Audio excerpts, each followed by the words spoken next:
next we have Nicole Hayman-Sherman, who is also a certified school owner of the World Yoga Federation Certified School and is based in the United States and is very authentically and genuinely spreading uh, yoga. Thank you so much, Nicole. Over to you. Namaste. Namaste, Swamiji. Namaste, everyone. It's an honor to be here again this year to talk. Welcome, welcome, welcome. Thank you. Thank you. Thank You you. are a great energy. Thank you. Welcome. Thank you. It's weird. This was a strange topic to talk about. I don't typically talk about myself, but I do have a unique background in yoga. It's been a part of my life my whole life. It's very interesting. I have distinct memories of doing an asana practice with my mother back in the 1970s when it was considered a strange and unusual thing to be doing. And it's been a part of my life ever since. It's very interesting looking at how did it transform my life. It's been a part of my life, but it has had transformative moments.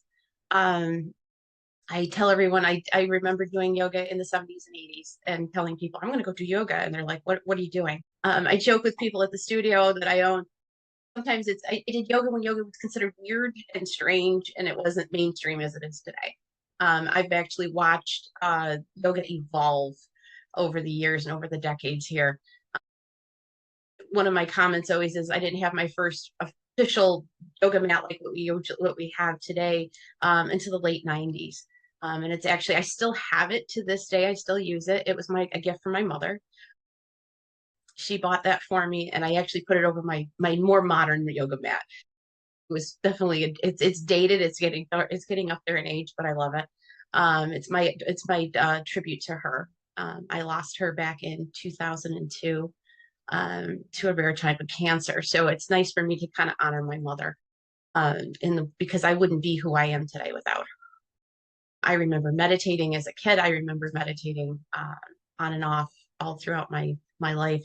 And yoga always comes to rescue me. I always tell everybody, it has come to rescue me. When I get away from it, it comes back to me. My mother's diagnosis of cancer came in 2000, and I lost her 2 years later. Prior to losing her, I had actually lost my job. I was a corporate executive. I was a regional marketing manager back in the early 2000s, and they eliminated my position just before 9/11. So I went into, for lack of a better way to it, I nosedove into yoga. I was doing it 3 and 4 times a day. I was meditating regularly. Unbeknownst to me, that became a really good and important thing. I had the strength and I had the ability to take care of my mother in her final days. My mom was actually able to stay home until 48 hours before she passed. We had to rush her to the hospital 48 hours before that. And I attribute my yogic practice to that. I was devastated when I lost my mom.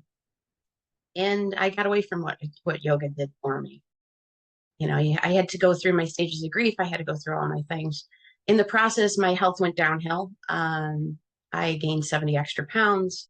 I have a history of blood sugar issues, which of course, 70 extra pounds on this body with blood sugar issues, bad combination. My husband said to me in 2010, you need to get back to yoga. You need to get back to yoga. And I said, okay.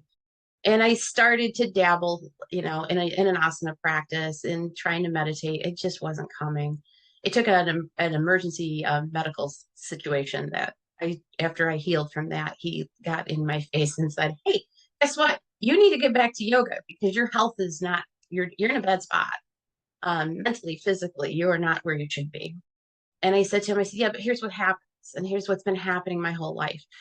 Yoga comes in my life, life gets in the way, and yoga leaves my life for a little while. And then I come back to it to try to heal and try to get better. I said to him, we got to do something. He said, let's get you certified. Because he knows me well enough to know, I've known him for now 41 years. He knows me that well enough that if I make that kind of a commitment, I'm going to stick with it. And boy, did I stick with it. And I became certified in 2012. I started teaching, believe it or not, at the studio I currently own. Um, the person that owned it at the time, her son had special needs. He was getting ready to get off to kindergarten. My daughter was getting ready to go off to college. And she sat me down, actually, believe it or not, 13 years ago this month, and said, "Hey, I got an offer for you. We're in opposite ends of the spectrum here. You just got certified, but I think with your corporate background and all the things you have, I think you would be great to take over." So in January of 2013, I took over as owner, and she went back to being a teacher, and which she had actually stopped doing that as well because he has some severe medical issues. That first day I turned that key, my husband was with me, and we made a vow. I said, I'm going to help anyone and everyone that comes through this door. I said, because it helps me. I want to share this with everybody. Share this with everybody. And there's so much to it. When I became certified, I said, I'm a student for the rest of my life. There's no way you can't learn something new every day in the yoga world. And you learn every day, and you go back and you relearn, and you go back and you reread the sutras, and you go back and reread things, and it has a different meaning every time you read it, because you're growing and you're evolving, you're becoming more aware of everything. As a yoga trainer, and I train teachers, I tell them every time that I teach you about yoga, I learn too. I said, we're mentoring each other all the time. It's reminding me of all these things. Since my taking over of Just Breathe Yoga Studio, yes, we have become a school. We became a school in 2017, but I have become certified to teach the children, to teach the prenatal.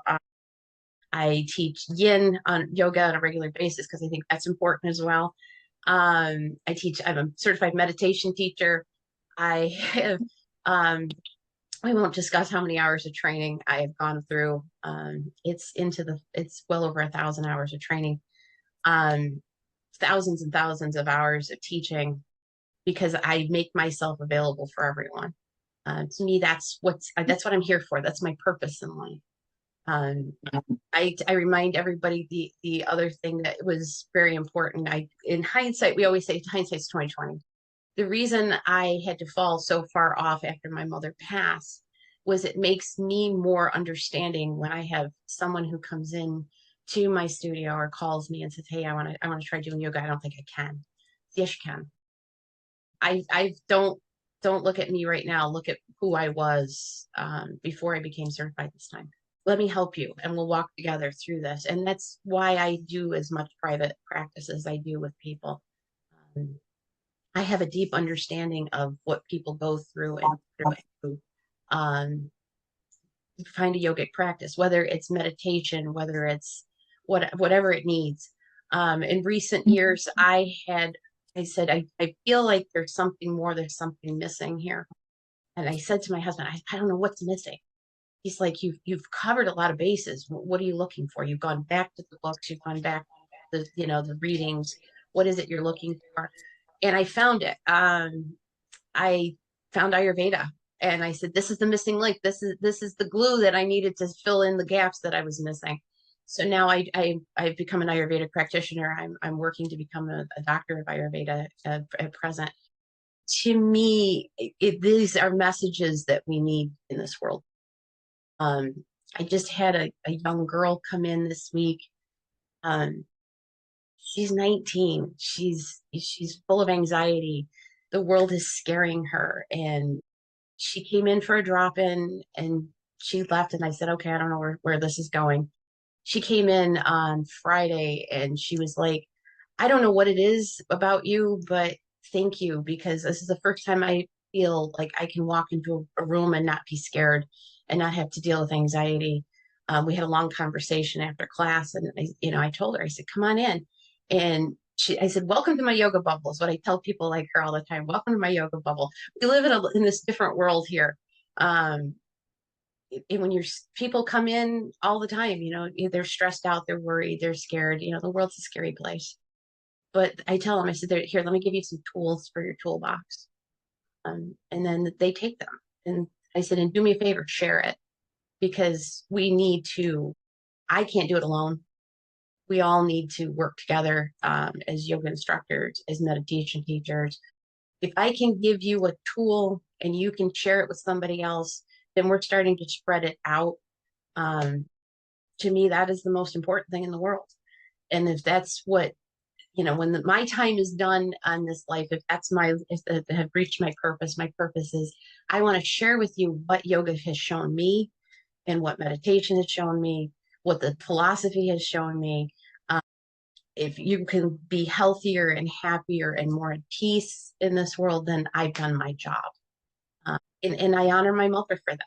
Because if I would not be who I am today, if it wasn't for her saying, "Hey, come here, we're going to do this yoga practice." I was a toddler. I remember being it as a toddler, running all over her mat and trying to copy what she was doing.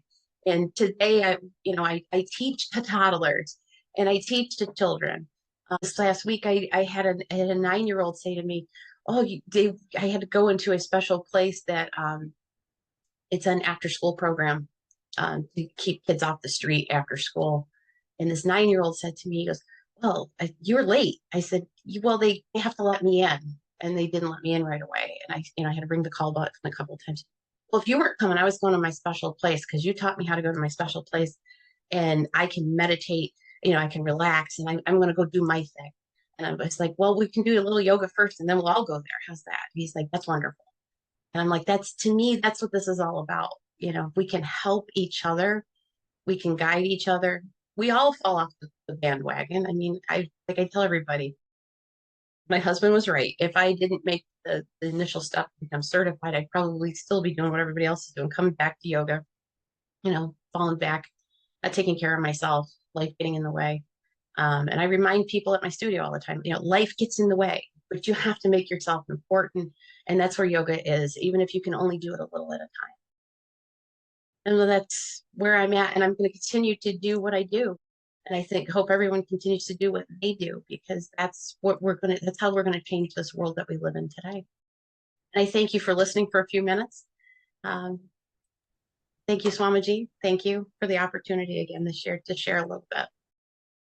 Very beautiful, Nicole. I'm very happy you sharing your experience in your life, in your yogic purpose and aim, and sharing to this World Yoga Conference. I feel is everyone is receiving practical experiences. After practical experiences is the learning of the consciousness.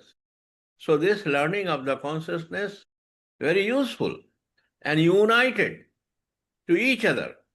And world is as a one home. Whole world is one home. This is my purpose about this conference, and united to peace and divine. Very happy. Thank you very much, Nicole. Welcome. Thank you, Swamiji. Namaste. Namaste. Thank you so much, Nicole.